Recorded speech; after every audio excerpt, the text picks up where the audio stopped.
children disappearing, livestock slaughtered, and fields burned to ashes. The next morning, they gathered at the king's compound, their face etched with worry and sorrow.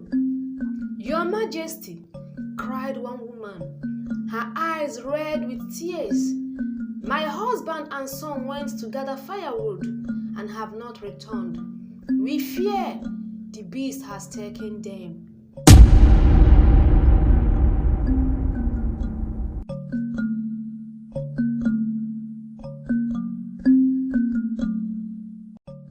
Once upon a time, in the vibrant kingdom of Nyambele, there ruled a wise king named Kofi. As the end of his reign approached, tradition dictated that his younger brother Kojo should ascend the throne. However, King Kofi broke this ancient custom and declared that his own son, Prince Abena, would be the next king instead. Kojo, feeling deeply betrayed and unjustly denied his rightful place, harbored a burning resentment towards his brother.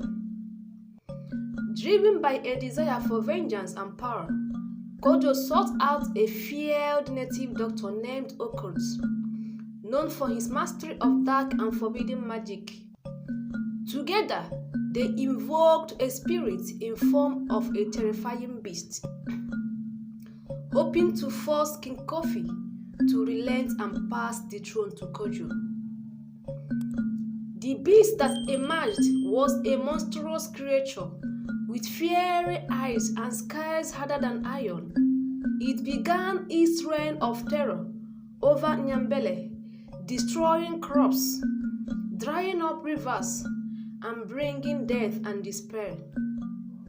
The once thriving kingdom descended into chaos, with the beast tormenting everyone, including the king and his courts.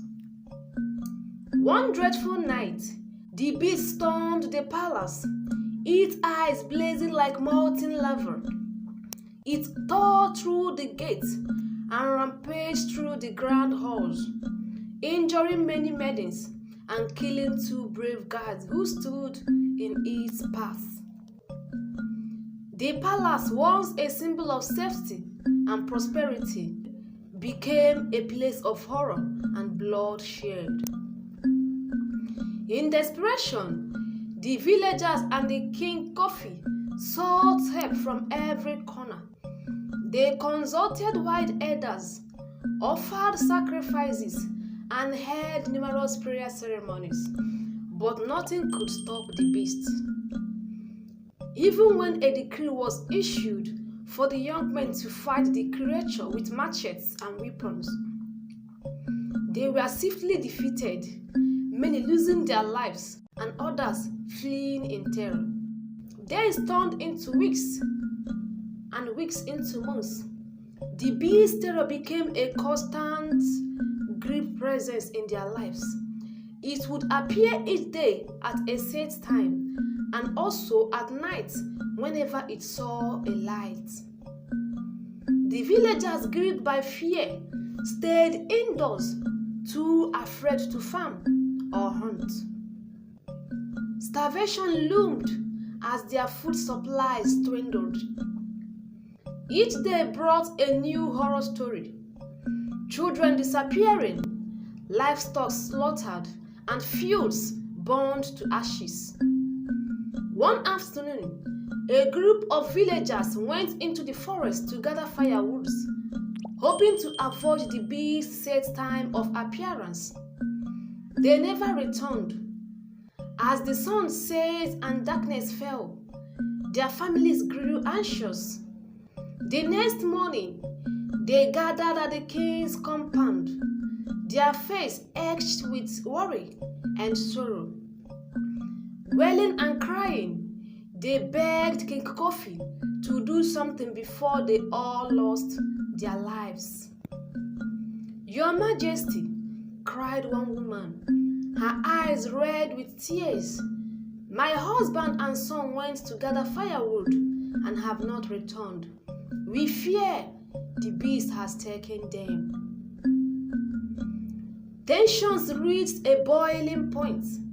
The villagers, driven by fear and desperation, threatened to abandon the village entirely. "We will leave Nambele for you, Your Majesty," they cried. "We cannot stay and watch our loved ones die." Amidst this chaos, Kojo, the king's brother, arrived at the palace with a group of elders, pretending to show concern. "Brother," he said, his voice laden with false sincerity, "we must find a solution. Let us all work together to save our kingdom." His words were mere camouflage, concealing his true intentions and the dark secret he harbored. King Kofi, overwhelmed and desperate, agreed to Kojo's proposal. They redoubled their efforts, seeking help from the distant lands and performing elaborate rituals. But the beast's fury intensified. People whispered of curses and dark magic, and suspicion and fear began to erode the community of the village. Kojo, meanwhile, continued to perform rituals to keep the beast under his control. However, as time passed, he became lax and wasn't performing the rituals to the beast as he always does. A signal was sent to him several times and warnings to keep up with the rituals, but he never meets up. The beast, sensing his weakness, turned against him. One night, as Kojo slept, the beast entered his home, its eyes glowing with malevolent fury. Despite Kojo's attempts to appease it, the beast tore him apart, leaving his mangled body as a grim warning to all who dared to play with dark forces. The beast became more angry and killed even more souls. In the dead of night, the beast would howl, its cries echoing through the empty streets, sending shivers down the spines of all who heard it. Fire broke out mysteriously, consuming homes and leaving families homeless. It became clear that the beast was not just a physical threat, but a manifestation of evil itself. In their darkest hour, King Kofi and his advisors sought the help of a renowned native doctor named Ama.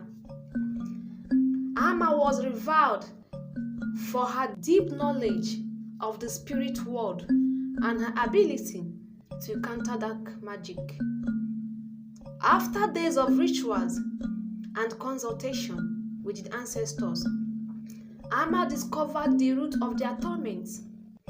She said to them, "Your Highness, the beast was a manifestation of Kojo's revengeful spirit, bound to a calabash pot, buried in a hidden location. You deprived him of his right of becoming the next king of the land. Rather, you declared that your son would rule instead of him. He got angry and sought a means to make your remaining days on the throne a miserable one." The king, at hearing this, tore his cloth in remorse. But it was late. The damages has already been done, and Kojo, his brother, is already dead. Guided by Ama, King Kofi and a group of brave warriors ventured deep into the forest, facing many dangers along the way. They encountered venomous snakes, treacherous swamps, and ill whispers of the spirits trying to lead them astray.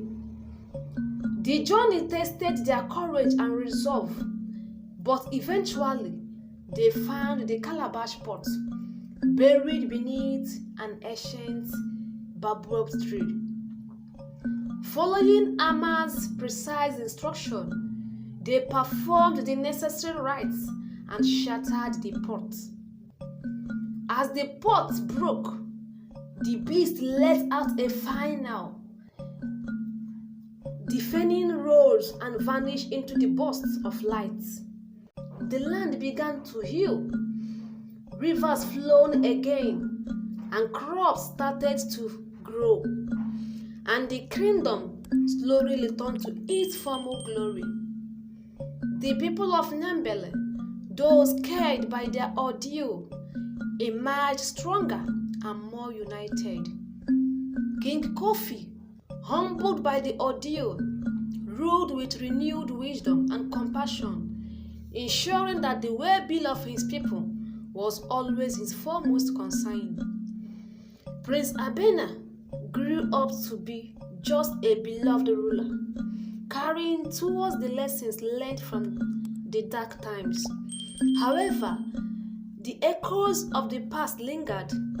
The people of Nyambele knew they must remain vigilant, for the balance between the mortal and the spirit worlds was delicate. And so, the kingdom stood ready to face whatever challenges the future might bring, their hearts united and their spirits strong.